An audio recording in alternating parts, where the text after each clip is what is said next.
In Luke chapter 4, we find the beginning of Jesus' public ministry. It launches when he attends worship at a synagogue, and he's given the scroll of the prophet Isaiah to read, and then to offer some commentary on, to preach from. So Scripture tells us he took the scroll and he opened it to the place where he found these words and read them.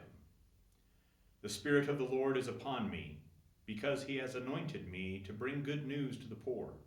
He has sent me to proclaim release to the captives and recovery of sight to the blind, to let the oppressed go free, to proclaim the year of the Lord's favor.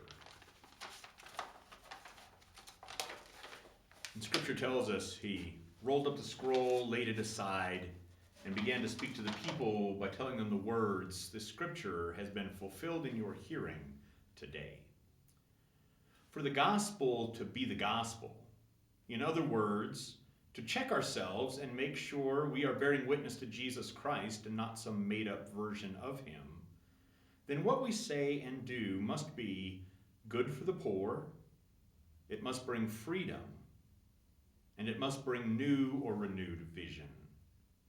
Whatever we say and do, if it's authentically the gospel, the way Jesus himself describes it in the inauguration of his ministry, what we do and say must be good for the poor, it must bring freedom, and it must bring new or renewed vision. If what we say and do fails these criteria for the poor, in the bringing of freedom or in the renewing of vision, then it is not the good news of Jesus Christ, but some other, not so good, news. I think this is a really important conversation and idea.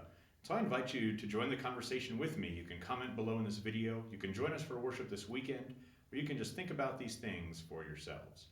I look forward to an opportunity to share again with you soon.